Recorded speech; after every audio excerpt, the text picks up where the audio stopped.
Israel terlihat telah menjadikan zona Rafah Utara sebagai titik api agresi. Seorang pemuda Palestina menguatkan pernyataan itu dengan menyatakan bahwa tembakan acak terjadi di dekat lokasi bantuan di Rafah Utara. Mengutip Al-Mayadin pada 11 Agustus, kabar ini menurut hasil investigasi dari sumber utama The Guardian pada 10 Agustus 2025.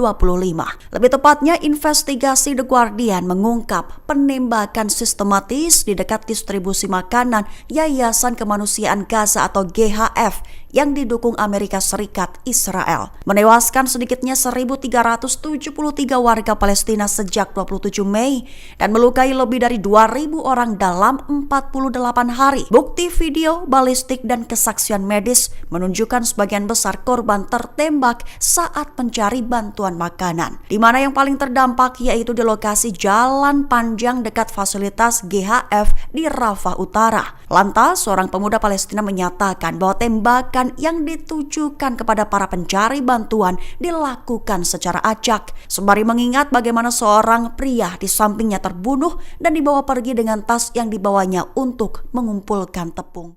Tenda jurnalis di kota Gaza, Palestina jadi target serangan mortir militer Israel pada Minggu 10 Agustus 2025 malam. Total 6 wartawan dan 5 diantaranya dari Al Jazeera jadi martir. Mengutip Tribun News pada 11 Agustus, hal ini dilaporkan dalam laporan terbaru oleh sumber utama Al Jazeera. Israel mengklaim pembunuhan jurnalis Al Jazeera itu adalah karena mereka bagian dari Hamas, termasuk Anas Al-Sharif yang dituduh memimpin satu di antara kelompok Hamas.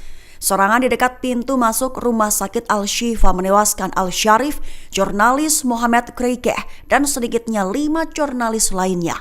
Al Jazeera menyebut pembunuhan ini sebagai upaya membungkam suara menjelang pendudukan penuh Gaza. Beberapa menit sebelum tewas, Al-Sharif sempat menulis bahwa jika kekejaman ini berlanjut, Gaza akan hancur dan sejarah akan mengingat dunia sebagai saksi bisu genosida.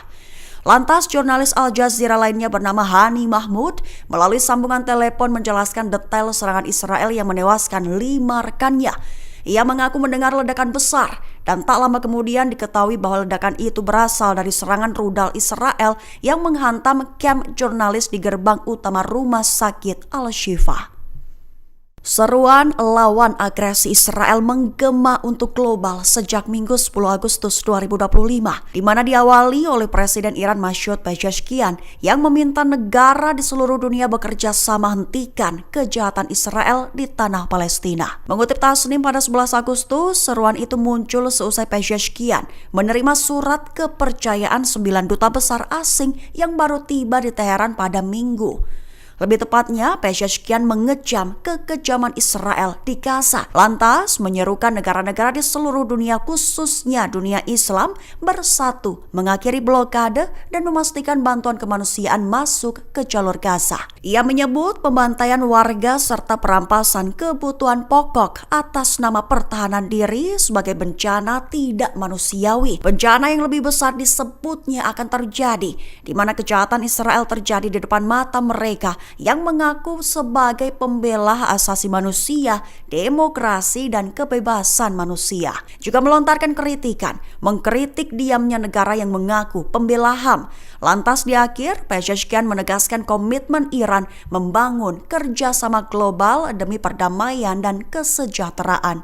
Perdana Menteri Israel Benjamin Netanyahu bahas operasi cepat di jalur Gaza dengan Presiden Amerika Serikat Donald Trump. Lewat saluran telepon, keduanya membahas tentang rebut kendali atas sisa benteng Hamas di jalur Gaza. Mengutip Tribun News pada 11 Agustus, keduanya tersambung saluran telepon pada Minggu 10 Agustus waktu setempat.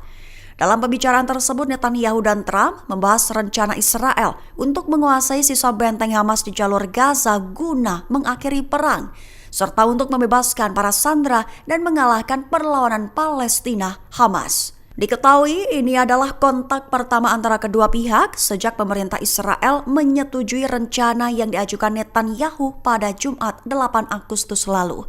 Setelah membicarakan tentang operasi cepat dalam pendudukan penuh jalur Gaza, Netanyahu tak lupa juga berterima kasih kepada Trump, terkhusus atas dukungan militer dan politik mereka untuk Israel. Perdana Menteri Israel Benjamin Netanyahu mengklaim bahwa foto anak malnutrisi yang beredar luas di media sosial adalah sebagai fitnah terhadap negara Yahudi. Mengutip Tribun News, pada 11 Agustus, hal itu diutarakan oleh Netanyahu dalam konferensi pers di kantornya pada Minggu 10 Agustus 2025. Netanyahu bak mengulangi klaimnya, di mana menyatakan bahwa tidak ada kelaparan di jalur Gaza. Dalam konferensi tersebut, Netanyahu memposisikan Israel sebagai korban, terkhusus dalam kampanye dan fitnah yang menargetkan Yahudi. Tak sebatas itu, Netanyahu juga membandingkan tuduhan kelaparan di Gaza yang diarahkan pada Israel saat ini dengan tuduhan yang pernah dialami orang Yahudi di abad pertengahan yang memicu pogrom dan Holocaust. Sehingga Netanyahu menekankan bahwa dengan beredarnya foto dan video soal anak yang terdampak malnutrisi sebagai fitnah terhadap negara Yahudi. Lebih dari itu, Netanyahu menyatakan bahwa foto-foto warga Gaza kelaparan hanya editan dan berita palsu.